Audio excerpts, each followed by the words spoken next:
सर्दियों का समय था। एक झोपड़ी के दरवाजे पर बाप बेटा बुझी हुई आग के सामने बैठे हुए थे।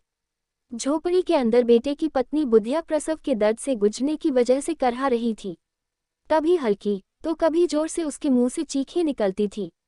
उसके करहाने की आवाज और चीखें सुनकर दोनों बाप बेटे का दिल सहम जाता था। बधिया के ससुर घीसू ने आधी रात तक चीखें सुनी और फिर थक कर कहा कि ये बचेगी नहीं। घीसू का बेटा और बुधिया के पति माधव ने चिंते हुए जवाब दिया, मरना है तो जल्दी मरे। पिता ने कहा, अपनी पत्नी के लिए ऐसा कह रहा है जिसने अपना रात दिन इसी घर को दिया। तब दुखी आवाज में माधव बोला, मुझसे उसका इस तरह तड़पना और हाथ पांव मारना देखा नहीं जा रहा है। दोनों ही बाप बेटे काम से जी चुराते थे। बाप एक दिन काम करता तो 2 दिनों तक घर में आराम।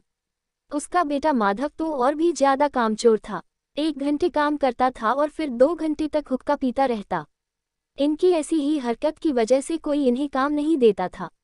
ऐसा नहीं था कि गांव में काम की कोई कमी थी, लेकिन घर में जब तक खाने के लाले न पड़ जाएं, तब तक ये काम के लिए घर से निकलते नहीं थे। पूरी झोपड़ी में 4 बर्तन और कुछ फटे हुए कपड़ों के अलावा कुछ भी नहीं था। दौलत के नाम पर यही था इनका। दोनों के सिर पर खूब कर्ज था, लेकिन संतोष इतना कि इन्हें बस एक टाइम थोड़ा खाना मिल जाए, उसके अलावा कुछ नहीं चाहिए था। दुनिया भर के ताने भी सुनते थे, लेकिन इन्हें कोई फर्क नहीं पड़ता था। इनमें इतना संतोष था कि इनके सामने साधु संतों का संतोष भी कम पड़ जाता था। जब बहुत जरूरत पड़ती थी तो बाप पेड़ से कुछ लकड़ियां तोड़ता और उसका बेटा उन्हें बेचकर कुछ पैसा ले आता था। ये पैसा जब तक इनके पास होता, तब तक दोनों में से एक भी काम करने के लिए नहीं जाते थे। अगर कभी घर में खाने को कुछ न होता तो आस पड़ोस के खेतों से कभी आलू ले आते तो कभी गन्ना। आखिर गांव था भी किसानों का ही। किसी न किसी खेत में मौसम के अनुसार कुछ न कुछ मिल ही जाता था। इसी तरह से घीसू ने अपनी जिंदगी के 60 साल काट लिए थे। आज भी बाहर आग के पास बैठकर किसी के खेत से लाए आलू को भूनकर दोनों बाप बेटे खा रहे थे और बुधिया अंदर दर्द में तड़प रही थी। माधव की बुधिया से कुछ साल पहले ही शादी हुई थी। उसने घर को अच्छे से संभाल लिया था, लेकिन माधव और घीसू और भी कामचोर हो गए थे। अभी दोनों के मन में था कि बुधिया जल्दी से दुनिया से चली जाए और वो आराम कर सके। आग में भुना हुआ आलू छीलते हुए घीसू ने अपने बेटे से कहा कि अपनी पत्नी को अंदर देखकर आ जाओ। कुछ हो गया तो पैसा भी नहीं है कोई काम करवाने के लिए। घीसू के बेटे ने अंदर जान से इनकार कर दिया। उसे डर था कि कहीं उसका पिता सारे आलू न खा जाए। वो बोला कि मुझे डर लगता है, आप ही अंदर जाकर क्यों नहीं देख लेते हैं। माधव के पिता घीसू ने जवाब दिया, कैसा डर, मैं बैठा तो हूँ यहाँ। तुझे पता है जब तेरी माँ बीमार हुई थी, मैं उसके पास 3 दिन तक बैठा था। अगर मैं अंदर जाता हूँ तो उसे शर्म आ जाएगी।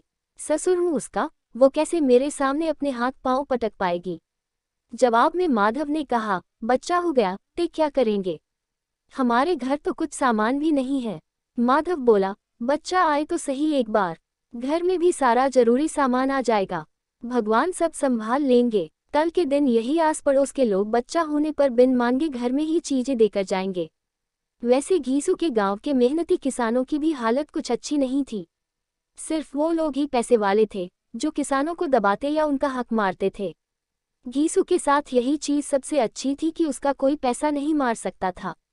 वो न तो रात दिन मेहनत करके पैसा कमाता था और न ही अपना फायदा किसी को उठाने देता था।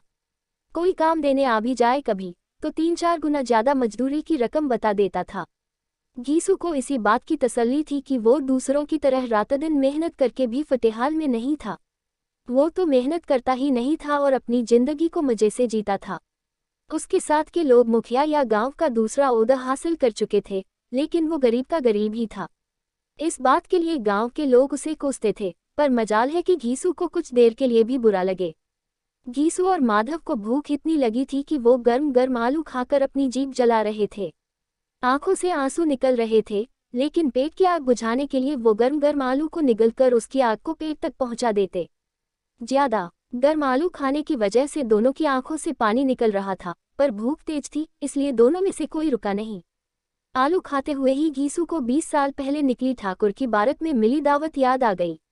उस दावत में जिस तरह से पेट भरकर घी में तली हुई पुड़िया, कचौड़ियाँ और दूसरे व्यंजन खाने को मिली थी, वैसे दोबारा कभी नहीं मिला।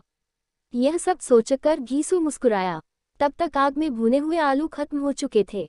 अब घीसू और उसके बेटे ने हाथ धोया और दोनों सो गए। उधर बुधिया अभी भी दर्द से करहा ही रही थी।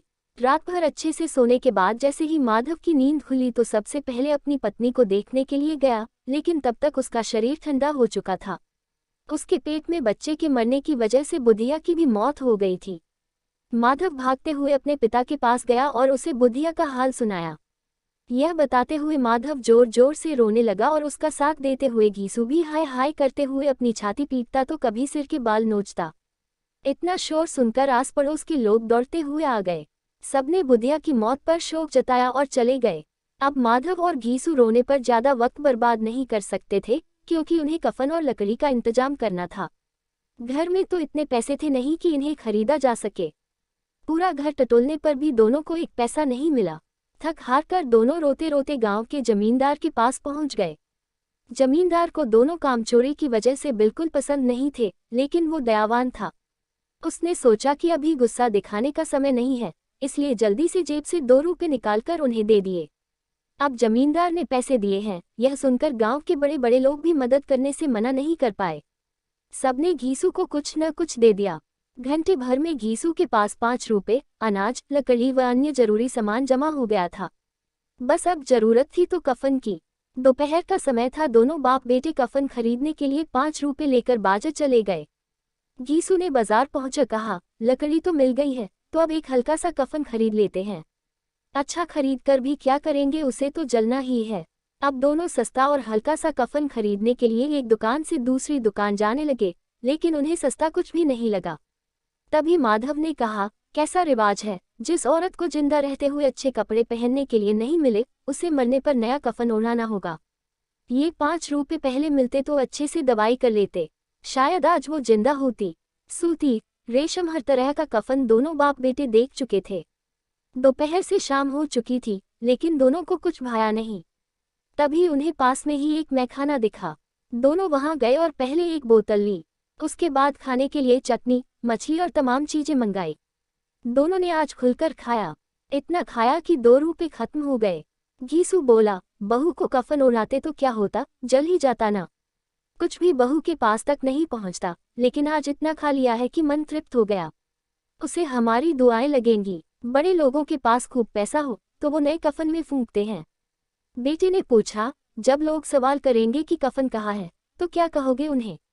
घीसू ने हंसते हुए कहा, उन्हें कहेंगे पैसे कहीं गिर गए और खूब ढूंढने पर भी नहीं मिले।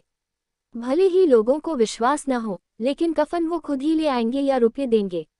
अपने पिता की इस बात पर माधव भी जोर जोर से हंसने लगा और फिर बोला कि बहुत अच्छी थी बुधिया, जाते जाते हमें खूब खिला गई, उसे स्वर्ग में ही जगह मिलेगी। अब बचे हुए पैसों से घीसू ने और पूड़ियाँ मंगवाए और साथ में अचार भी। मजे से दोनों पूड़ियाँ खा रहे थे। खाते खाते घीसू ने कहा कि हमारी आत्मा खुश हो रही है, तो उसे पुण्य तो मिलेगा ही। माधव ने भी सिर हिलाते हुए हाँ कहा। कुछ देर सोचकर माधव बोला कि ऐसा भोजन कभी नहीं मिला था हमें, उसे स्वर्ग में जगह तो मिलेगी ही, आखिर उसी की वजह से हम ये सब खा पा रहे हैं। फिर माधव ने कहा कि क्या हम लोग भी एक दिन स्वर्ग जाएंगे? माधव के इस मासूम सवाल का घीसू ने कोई जवाब नहीं दिया और कहा कि चुपचाप से खाना खाओ। वो इस वक्त ऐसी बातें करके अपना आनंद कम नहीं करना चाह रहा था।